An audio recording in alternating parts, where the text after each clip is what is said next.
नमस्कार। हमारे चैनल में आपका स्वागत है। मैं हूं रामचंद्र मौर्य। साथियों, जिस बात का इंतजार था वो घड़ी आ गई। भारतीय जनता पार्टी में भगदड़ मच गई है और वहां के कद्दावर मंत्री और विधायक सब भाग भाग करके समाजवादी पार्टी में आ रहे हैं। बहुजन समाज पार्टी के कद्दावर नेता पहले ही आ चुके हैं और जो बचे हैं वो भी समाजवादी पार्टी में आ रहे हैं। कांग्रेस तक के नेता भारतीय जनता पार्टी की तर्ज पर समाजवादी पार्टी में आ रहे हैं। साथियों, यह इलेक्शन सत्ता पक्ष और विपक्ष से नहीं हो रहा है। यह वोट सवर्णवाद और पिछड़ावाद से हो रहा है। पिछड़ी जातियों, दलित जातियों की ताकत इस चुनाव से बढ़ेगी और पिछड़ा वर्ग यह दिखा देगा कि भारतीय जनता पार्टी को या किसी भी सरकार को कैसे हरा सकता है। जिस पिछड़ा वर्ग के बूते 2017 में प्रधानमंत्री मोदी और शाह ने तिकड़मबाजी से भारी मात्रा में वोट प्राप्त किया था, वही तिकड़म अखिलेश ने शुरू कर दिया है और भारतीय जनता पार्टी के कद्दावर नेता स्वामी प्रसाद मौर्य, जो मंत्री थे, मंत्री ही नहीं कैबिनेट मंत्री थे, अपने दल बल के साथ समाजवादी पार्टी में शामिल हो चुके हैं। साथियों, मैं स्वामी प्रसाद मौर्य को उनकी शुरुआती राजनीति से जानता हूं, उनके छात्र जीवन से जानता हूं और यूं कहें तो बचपन से जानता हूं, क्योंकि वो हमारे रिश्तेदार हैं। और यह भी जानता हूं कि स्वामी प्रसाद मौर्य कभी मनुवादी, कभी ब्राह्मणवादी नहीं बन सकते हैं। अब ये सत्ता की लालच, सत्ता की ठसक, कुर्सी पाने की इच्छा शक्ति थी जो उन्हें वहां तक ले गई, भारतीय जनता पार्टी तक, नरेंद्र मोदी तक, अमित शाह तक। लेकिन एक मौसम विज्ञानी के रूप में उन्होंने भांप लिया है कि भारतीय जनता पार्टी की सरकार नहीं बन रही है और अखिलेश की सरकार बनने जा रही है। जब 2016 में इन्होंने बहुजन समाज पार्टी छोड़ा था तो समाजवादी पार्टी के लिए जिन शब्दों का उपयोग किया था मैं बताता हूं। समाजवादी पार्टी गुंडों की सरकार है, गुंडई करती है, न्याय नहीं करती है, आरक्षण विरोधी है। और आज उसी आरक्षण विरोधी और गुंडा सरकार जो कभी रह चुकी है उसके साथ स्वामी प्रसाद मौर्य ने हाथ मिला लिया। अच्छी बात है। सिर्फ स्वामी प्रसाद ही नहीं बल्कि केशव प्रसाद को भी आना चाहिए, क्योंकि केशव प्रसाद को वहां पर स्टूल मंत्री माना जाता है। स्टूल पर बैठे मुख्यमंत्री के सामने और उप मुख्यमंत्री, इससे बड़ी बेइज्जती क्या हो सकती है। लेकिन वो बेइज्जती को झेलते हुए भी उस पार्टी में बने हुए हैं, क्योंकि वे मौर्य नहीं हैं, नकली मौर्य हैं।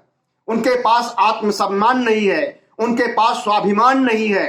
नहीं तो जिस दिन उन्हें स्टूल पर बैठाया गया था उसी दिन भारतीय जनता पार्टी को लात मार करके और पिछड़ों को गोलबंद करके पिछड़ी जातियों की एक पार्टी बनाना चाहिए था, अखिलेश यादव की तरह, समाजवादी पार्टी की तरह। और अगर पार्टी नहीं बनाना था तो अखिलेश की समाजवादी पार्टी में आ जाना चाहिए था। अखिलेश के साथ भी ये अस्पृश्यता, ये छुआछूत का घिनौना खेल खेला गया था उस समय 2017 में, जब उन्होंने मुख्यमंत्री आवास को छोड़ा था, क्योंकि वो हार चुके थे। और उनके साथ ये भेदभाव हुआ कि चूंकि वो पिछड़े वर्ग के हैं, शूद्र जाति के हैं, निम्न जाति के हैं और ब्राह्मण, ठाकुर, बनिया ऊंची जाति के होते हैं, तो जिस घर में एक शूद्र रहा है उस घर का शुद्धिकरण करके, उस घर में गंगा जल छिड़क करके, उस घर में यज्ञ हवन करा करके तब योगी आदित्यनाथ ने पदार्पण किया था। तो यह ब्राह्मणवादियों की सरकार किसी की नहीं हो सकती है। न पिछड़ों की हो सकती है, न दलितों की हो सकती है, और न अल्पसंख्यकों की हो सकती है। ये अगर हो सकती है तो सिर्फ ब्राह्मणों की, सिर्फ बनियों की, सिर्फ ठाकुरों की, सिर्फ सवर्णों की। लेकिन अब इनका सवर्णवाद का तुर्क का पत्ता नहीं चल पाएगा, क्योंकि पिछड़ी जातियों में बहुत बड़ी चेतना आ गई है। स्वामी प्रसाद जैसे गुमराह लोग जो कि भारतीय जनता पार्टी में, मनुवादी पार्टी में, ब्राह्मणवादी पार्टी में शामिल हो गए थे, उन्हें भी अकल आ गई है समय के साथ साथ। और उनकी बेटी संघमित्रा का क्या होगा? निश्चित रूप से संघमित्रा को नहीं हटाया जाएगा मेंबर ऑफ पार्लियामेंट पद से, क्योंकि अगर इसी तरह से हटाया जाएगा तो एक दिन भारतीय जनता पार्टी में 0 बटा सन्नाटा हो जाएगा, सांसदों का भी और विधायकों का भी। तो आज जो घटनाक्रम बदला है, इससे 100% उम्मीद बढ़ गई है समाजवादी पार्टी के जीतने की। और अगर किसी कारणवश भारतीय जनता पार्टी की सरकार जीत बनती है और योगी फिर से मुख्यमंत्री बनते हैं, तो इसका मतलब यह है कि ईवीएम का खेला किया गया है। क्योंकि पिछड़ी जातियों का, अल्पसंख्यकों का और कुछ हद तक ब्राह्मण समाज का भी वोट समाजवादी पार्टी को मिलने जा रहा है। और 300 से पार, मतलब कि जो जितना वोट कम से कम भारतीय जनता पार्टी 2017 में हासिल की थी, उससे आगे इनका आंकड़ा बढ़ रहा है। और जब आंकड़ा बढ़ रहा है और एक प्रचार ढंग से हो रहा है, लाखों की भीड़ उमड़ रही है, तो भले ही वर्चुअली रैली के लिए चुनाव आयोग कहे, भले ही कोरोना की वजह से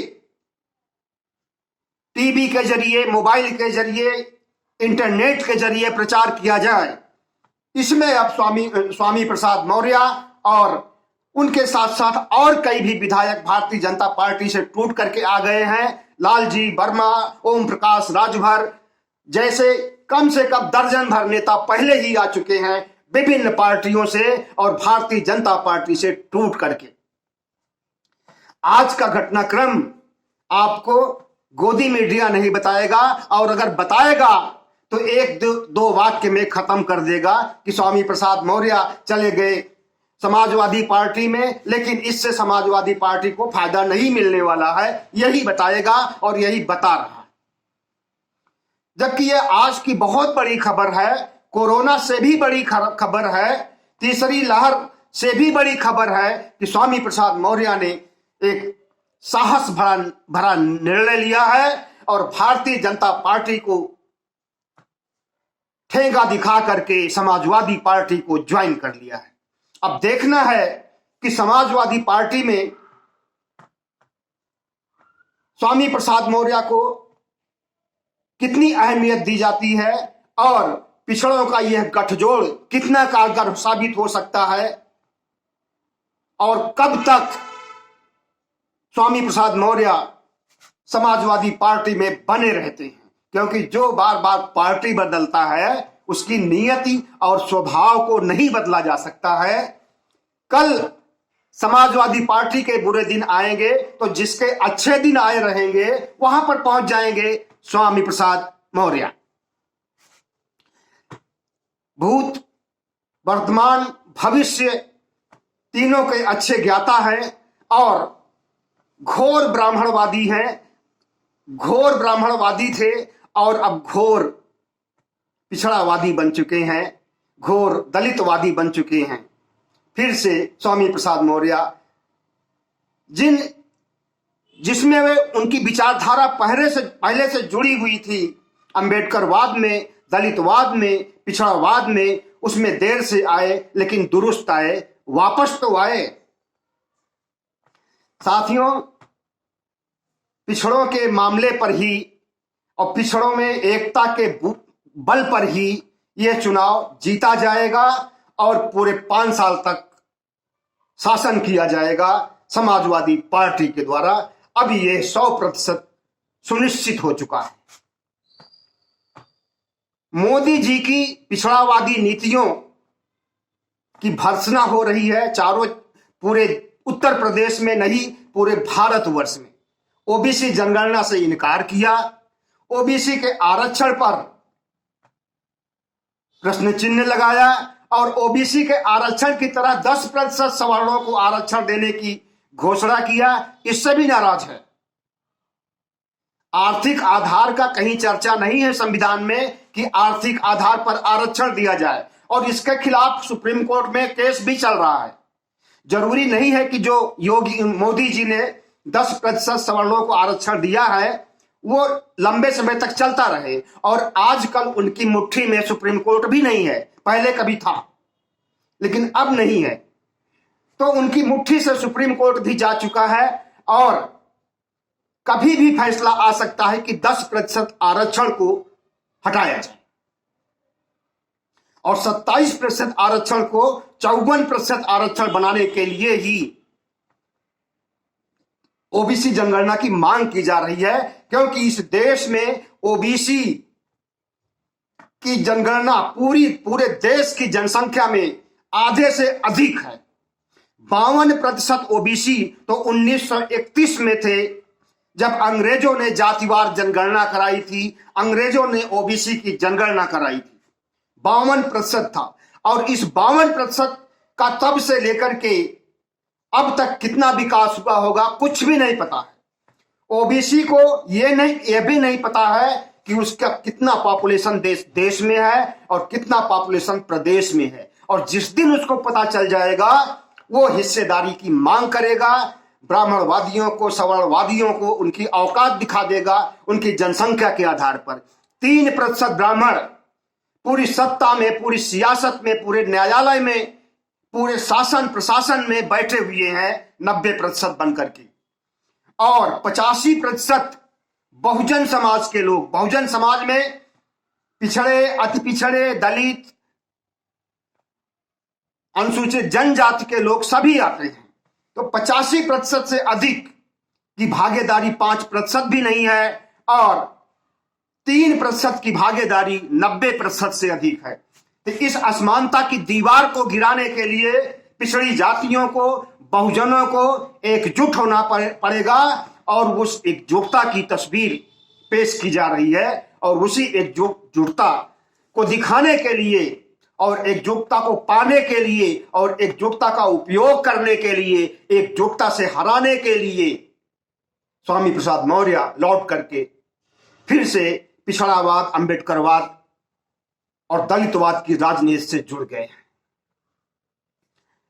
भारतीय जनता पार्टी का ब्राह्मणवाद, भारतीय जनता पार्टी का सवर्णवाद, भारतीय जनता पार्टी की अस्पृश्यता की नीति, भारतीय जनता पार्टी की ठोक दो की नीति, भारतीय जनता पार्टी की महंगाई, भारतीय जनता पार्टी की बेरोजगारों के प्रति अन्याय, कोरोना से मारे गए लाखों लोगों, असहाय लोगों को आंसुओं पोंछने के बजाय उन्हें नजरअंदाज किया गया, इसकी मार तो खानी ही पड़ेगी।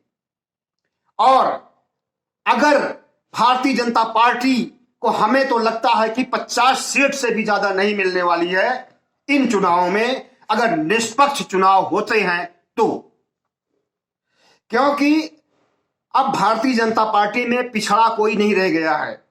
पिछड़े के नाम पर अगर कोई है तो केशव प्रसाद मौर्य हैं, और वह पिछड़े से ज्यादा आरएसएस के चेले हैं, आरएसएस के इशारे पर चलते हैं और ब्राह्मणवादी हैं। तो अगर कोई ब्राह्मणवादी पिछड़ा बन चुका है तो उसे पिछड़ा नहीं समझा जाना चाहिए। और जो पिछड़ा स्वामी प्रसाद मौर्य भारतीय जनता पार्टी में शामिल हुए थे, वो कुर्सी पाने के लिए शामिल हुए थे, सत्ता में आने के लिए, ताकतवर बनने के लिए शामिल हुए थे, और अब उस चीज की आशंका नहीं है, क्योंकि भाजपा की नाव डूब रही है, इसलिए उसमें से, उनकी नाव से उतर करके समाजवादी पार्टी की नाव पर बैठ चुके हैं। अब देखना है कि समाजवादी, पिछड़ावादी, अंबेडकरवादी, बहुजनवादी ब्राह्मणवाद से किस तरह से मुकाबला करते हैं, और ब्राह्मणवादी शक्तियों को, सवर्णवादी शक्तियों को कुल मिलाकर के भारतीय जनता पार्टी को कैसे शिकस्त देते हैं। बहुत बहुत धन्यवाद। हमारे चैनल को सब्सक्राइब कीजिएगा, लाइक कीजिएगा और शेयर कीजिएगा। नमस्कार।